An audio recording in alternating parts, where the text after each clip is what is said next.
Hi friends, இன்னைக்கு ஒரு சூப்பரான ஸ்கின் ஒயிட்னிங்கான ஹோம்மேட் க்ரீம் தான் வந்து பார்க்க போறீங்க. இந்த க்ரீம் வந்து பார்த்தீங்கன்னா ரொம்பவே நமக்கு எஃபெக்டிவாக வேலை செஞ்சு நம்மளோட ஸ்கின்னை வந்து நல்லா ஒயிட்டன் பண்ணி கொடுக்க போகுது. ஸோ வீடியோவை கடைசி வரைக்கும் ஸ்கிப் பண்ணாமல் பாருங்கள். அதே மாதிரி சேனலை சப்ஸ்கிரைப் பண்ணாமல் பார்த்துட்டு இருக்கீங்க அப்படின்னா ப்ளீஸ் சப்ஸ்கிரைப் பண்ணிக்கோங்க. பக்கத்தில் இருக்க பெல் ஐக்கானையும் ப்ரெஸ் பண்ணிக்கோங்க. ஸ்கின் ஒயிட்னிங் க்ரீம் ரெடி பண்ணுறதுக்கு நான் எடுத்துருக்கிறது வந்து பார்த்திங்கன்னா அரிசி மாவு எடுத்திருக்கேங்க. இதுக்கு பதிலாக நீங்கள் அரிசி கூட வந்து பயன்படுத்திக்கலாம். ஆல்ரெடி நம்மளோட சேனலில் அரிசி யூஸ் பண்ணி எப்படி நம்மளோட பிம்பிள் மார்க்ஸை ரிமூவ் பண்ணுறது அப்படின்னு சொல்லி போட்டிருப்பேன். அது எஃபெக்டிவாக வேலை செஞ்சேன்னு சொல்லிட்டு நிறைய பேர் சொல்லியிருந்தீங்க. ஸோ அந்த வீடியோக்கான லிங்க்கு கீழே டிஸ்கிரிப்ஷன் பாக்ஸில் கொடுக்குறேன், செக் பண்ணி பாருங்கள். அதே நீங்கள் உங்கள் ஸ்கின் ஒயிட்னிங்கான க்ரீமாக கூட யூஸ் பண்ணலாம். பட் இதையும் நீங்கள் ட்ரை பண்ணி பாருங்கள். 3 டேபிள் ஸ்பூன் அளவுக்கு அரிசி மாவு வந்து தனியாக ஒரு பவுலில் எடுத்து வச்சுக்கிறேன். இது கூட வந்து பார்த்திங்கன்னா நான் பால் வந்து சேர்க்க போகிறேன்.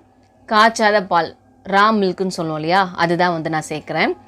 பாலுக்கு பதிலாக நீங்கள் தயிர் சேர்க்கலாம், ரோஸ் வாட்டர் சேர்க்கலாம். சின்ன டம்ளரில் 1 டம்ளர் அளவுக்கு நான் வந்து பார்த்திங்கன்னா பால் சேர்த்துருக்கேன்.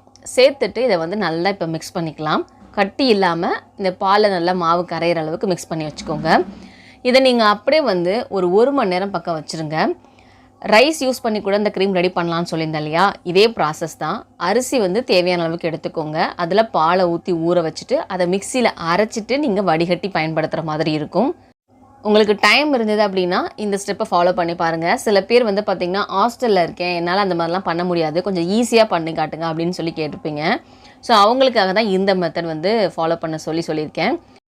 அரிசி மாவு உங்கள் கையில் இருந்தால் போதும். ரோஸ் வாட்டரோ இல்லை நீங்கள் பால் யூஸ் பண்ணியோ கூட பார்த்திங்கன்னா இந்த ஒரு க்ரீம் வந்து நீங்கள் ரெடி பண்ணிக்க முடியும்.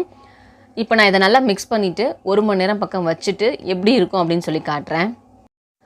1 மணி நேரத்துக்கு மேலே வந்து பார்த்திங்கன்னா நான் வச்சுருப்பேன். இப்போ கொஞ்சம் திக்கான மாதிரி இருக்குது. நல்லா மிக்ஸ் பண்ணிவிட்டு நம்ம வந்து இதை ஒரு வடிகட்டி வச்சு வடிகட்டி எடுத்துக்கலாம். இதை வடிகட்டும் போது நமக்கு பால் மட்டும் பார்த்திங்கன்னா தனியாக கிடைக்கும். துணிலையும் வடிகட்டிக்கலாம், இந்த மாதிரி வடிகட்டி யூஸ் பண்ணியும் வடிகட்டலாம். இந்த வடிகட்டி வச்சுருக்க பால் இருக்குது பார்த்தீங்களா, அது நம்ம ஸ்கின்னுக்கு ரொம்ப நல்லது. நம்ம ஸ்கின்னில் பிம்பிள் மார்க்ஸு, பிம்பிள்லாம் இருந்தது அப்படின்னா அதை க்யூர் பண்ணுறதுக்கு நீங்கள் பிம்பிள் இருக்கக்கூடிய இடத்துல வச்சா போதும். ஒரு 3 நாளையிலே வந்து பார்த்திங்கன்னா அந்த பிம்பிள் வந்து அப்படியே அமுங்கி போயிடும். இதே பிம்பிள் மார்க்ஸாக இருந்தது அப்படின்னா கொஞ்சம் கொஞ்சமாக அது வந்து ஃபேட் ஆகி அந்த இடம் வந்து பார்த்திங்கன்னா நார்மல் ஸ்கின் டோன் மாதிரி வந்துடும். இப்போது அரிசி பால் வந்து பார்த்திங்கன்னா தனியாக எடுத்து வச்சுருக்கோம். இது பார்க்குறதுக்கு உங்களுக்கு இந்த மாதிரி தான் இருக்கும். பால் வந்து லைட்டாக தெரிஞ்சிச்சு அப்படின்னா எப்படி இருக்குமோ அந்த மாதிரி தான் இருக்கும். இதை நீங்கள் வந்து ஸ்டோர் பண்ணி வச்சு யூஸ் பண்ணிக்கலாம். இப்போ இதை யூஸ் பண்ணி எப்படி க்ரீம் ரெடி பண்ணுறதுன்னு சொல்லி பார்க்கலாம். ஃபஸ்ட்டு ஒரு பவுல் எடுத்துக்கோங்க. அதில் 1 டேபிள் ஸ்பூன் அளவுக்கு ஆலிவேரா ஜெல் வந்து சேர்த்துக்கோங்க. ரெடிமேடாக இருக்கக்கூடிய ஆலிவேரா ஜெல்லும் சேர்க்கலாம், இல்லைனா நம்ம செடியிலேருந்து டேரெக்டாக எடுத்து கூட வந்து சேர்க்குறதுனாலும் சேர்க்கலாம். அது கூடவே ஒரே ஒரு கேப்சூல் விட்டமின் இ ஆயில் வந்து சேர்த்துக்கோங்க. இந்த விட்டமின் இ ஆயில் இல்லை அப்படின்னா ஆல்மண்ட் ஆயில் சேர்க்கலாம், இல்லைனா ஆலிவ் ஆயில் வந்து சேர்த்துக்கலாம். நான் வந்து விட்டமின் இ ஆயிலே வந்து இது கூட சேர்த்துக்கிறேன். இப்போது நம்ம அரிசி பால் வந்து எடுத்து வச்சுருக்கோம் இல்லையா, அது வந்து ஒரு 2லேருந்து 3 டேபிள் ஸ்பூன் அளவுக்கு சேர்த்துக்கலாம். நான் வந்து கம்மியான குவான்டிட்டியில் தான் உங்களுக்கு க்ரீம் ரெடி பண்ணி காட்டுறேன். இதை நீங்கள் கொஞ்சம் அதிக குவான்டிட்டியில் ரெடி பண்ணி வச்சு நீங்கள் தினமும் வந்து பயன்படுத்தலாம். இப்போ இதை நல்லா மிக்ஸ் பண்ணி எடுத்துக்கோங்க. இப்போ பார்த்திங்கன்னா பால் வந்து நமக்கு முறிஞ்சு போச்சு அப்படின்னா எப்படி இருக்குமோ அந்த மாதிரி ஒரு மாதிரி திப்பி திப்பியாக திரியாக இருக்க மாதிரி இருக்குது. இது பார்க்குறதுக்கு இப்படி இருக்கும். நீங்கள் உங்கள் ஸ்கின்னில் அப்ளை பண்ணும்போது நல்லாயிருக்கும்.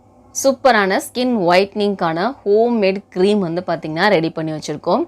இதை எப்படி அப்ளை பண்ணுறது அப்படிங்கிறத பார்க்கறதுக்கு முன்னாடி இதை ஸ்டோர் பண்ணலாமான்னு சொல்லிட்டு சிலர் கேட்பீங்க. ஸ்டோர் பண்ணிக்கலாம், ஃப்ரிட்ஜ்லேயும் ஸ்டோர் பண்ணிக்கோங்க. ரூம் டெம்பரேச்சரில் வச்சுருந்தீங்க அப்படின்னா மேக்ஸிமம் ஒரு 2 to 3 டேஸ் வரைக்கும் தான் இருக்கும். ஸோ அதனால் நீங்கள் ஃப்ரிட்ஜில் ஸ்டோர் பண்ணுறது நல்லது. ஒரு 15 டேஸ் வரைக்கும் வச்சு யூஸ் பண்ணிக்கலாம். இப்போ பார்த்தீங்களா, நான் கையில் வச்சு நல்லா தேய்க்கும் போது நமக்கு ஒரு க்ரீம் மாதிரி வந்துருச்சு. ஆனால் பார்க்கும்போது நமக்கு திப்பி திப்பியாக இருக்க மாதிரி இருந்துச்சு. இதை நான் உங்களுக்கு இப்போ என்னோடய கைகளில் வந்து அப்ளை பண்ணி காட்டுறேன். இதை நீங்கள் ஃபுல் பாடிக்கு யூஸ் பண்ணலாம்.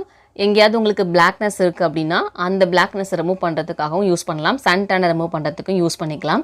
ஜஸ்ட் இந்த மாதிரி கைகளில் கொஞ்சம் எடுத்துகிட்டு நம்ம அப்படியே கைகளாலே வச்சு ரப் பண்ணோம் அப்படின்னா ஒரு க்ரீம் மாதிரி கிடைக்கும். இதை அப்படியே அப்ளை பண்ணிவிட்டு விட்டுருங்க. ஒரு 20 மினிட்ஸ் வச்சுருந்துட்டு வாஷ் பண்ணுறதுனாலும் பண்ணிக்கலாம். இல்லைனா நைட் நீங்கள் அப்ளை பண்ணிவிட்டு ஹோல் நைட் விட்டுட்டு மறுநாள் காலையில் எழுந்திரிச்சு நீங்கள் வாஷ் பண்ணிக்கிறதுனாலும் பண்ணிக்கலாம். இப்படி தொடர்ந்து ஒரு 7 நாள் பண்ணி பாருங்கள். நிச்சயம் உங்களோட ஸ்கின்னில் நல்ல ஒரு சேஞ்சஸ் தெரியும். சன் டேன் ரிமூவ் ஆகும். நம்ம ஸ்கின்னில் இருக்கக்கூடிய அழுக்குகள், டெட் செல்ஸ் எல்லாம் ரிமூவ் ஆகி செம்மையாக ஒயிட்டன் வந்து பார்த்திங்கன்னா கொடுக்கும்.